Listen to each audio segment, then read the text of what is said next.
Welcome, my name is Kathy Armitage. I'm the Active Lifestyle Program Director at the Platte County Community Center South YMCA, and I'm here at Modern Physical Therapy with physical therapist Esteban and our model today is Linda Weisenborn. We are here today to go over some fall prevention techniques on how to get up off the floor for non-emergency falls, and we will basically go over some simple exercises to help reduce your falls and your risk for falling at home. I would also encourage you to check out our resources at the end of this video, both locally and nationally. Thank you. When considering to help someone up from a fall, it's very important to determine if it's safe for you and the person that fell to help them up from the fall. If it's not, make sure you call 911 and get professional help. It's a free service. If you both feel that it is safe for you to help the person up from the fall, I'm going to give you a few different scenarios and give some tips on how to do this. But keep in mind there is no absolute best way, because it's going to determine the size of you and the size of the person that fell. Again, if you don't feel safe transferring the person, call for help. If someone is falling and is on their back, first assess their cognitive status if they know what happened and where they're at. Then start asking if they have any pain, if they feel safe to get up, and check all their major joint systems. Have them move their ankles, and then their knees, and then their hips side to side, their wrists, elbows, and shoulders, and then have them turn their neck to each side. If those aren't painful and they feel safe to get up, first bring one arm out to the side, and then roll the shoulders, hips, and knees all together towards that side. Then bring the top leg up forward, and with the top arm pushing down on the floor and the left arm pushing up on the elbow, come up to the side and then up to all fours. Then get a chair that's sturdy and go to a kneeling position with the strongest leg and guide them up into the chair and let them rest for a while. If the person's on their stomach, I'm going to show you a little tip. Use a gait belt. They're $10 on Amazon, and you can get gait belts with handles for $15. So that way you can help them up a little easier if they need more help.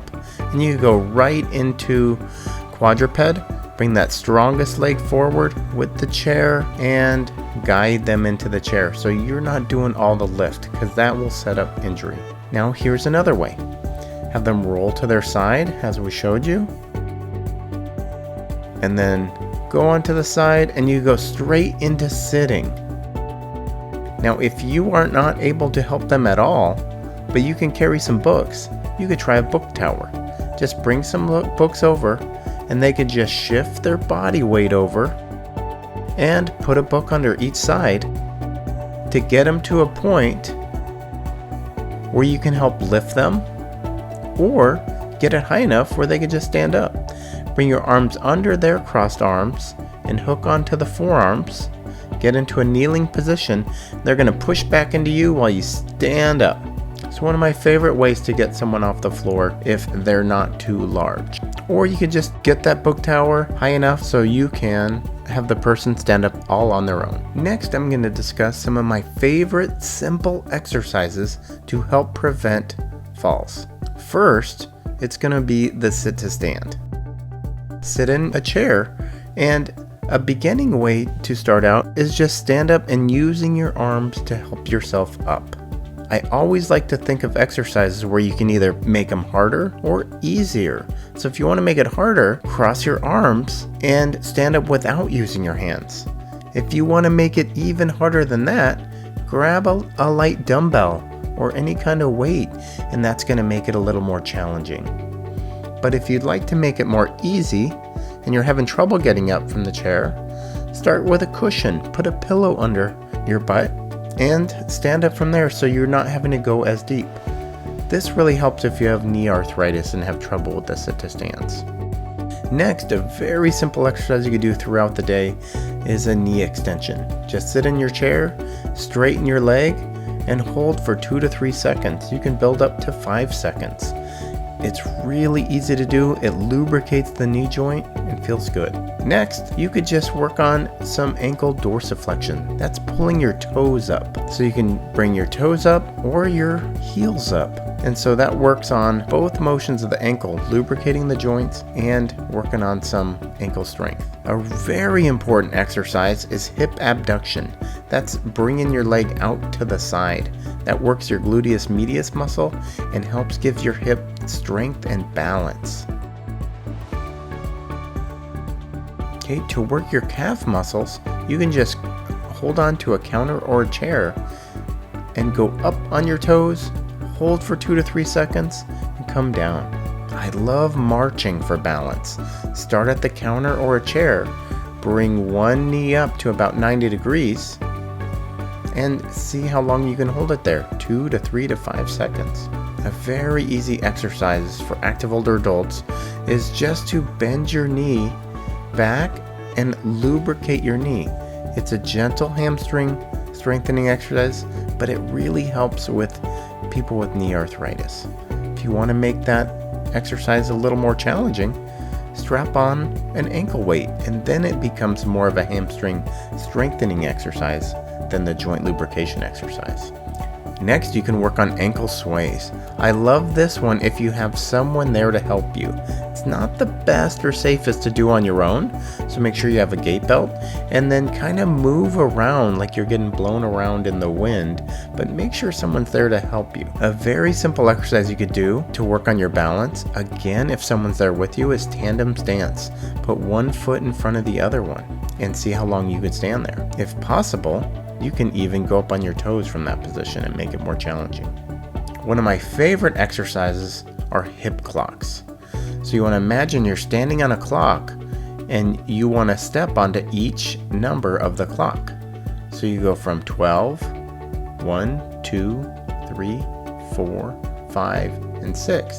And then switch legs. Start at 12 again. And then you're going to go to 11, 10, 9, 8, 7, and 6. You could start simple with just steps and then progress it to a more challenging exercise to hip clock hold. So you're going to hold at each number for 1, 2, 3, or even 4 seconds. If you have someone there to hold you, you can even do it with your eyes closed. But please don't try this on your own. We don't want to encourage any falls. So hip abduction with a little extension really targets the gluteus medius. And remember, that exercise is really important for your balance. I love mini squats that you could do right at the counter. Just hold the counter and do little mini squats. You can perform your hip clocks right at the counter if you don't have a chair available. And one of the best things that you could do to help your balance is practice balancing on one foot. Stand at the counter, put your hands just above the counter so if you need it, you can grab the counter, and see how long you could stand on each foot. Try this about 10 times on each foot, several times a day. For your ankle strengthening, you can do ankle rocks, going up on your toes and back on your heels, back and forth, right at the counter. You could start with holding the counter and progress to lifting your hands off the counter. For tandem stance, it's perfect to do right at the counter so you could see how your balance is, but be able to grab the counter if you need it. If you have difficulty with going up and down stairs, you can work on a little step up. You can work on just stepping up, or you can work on stepping up and over.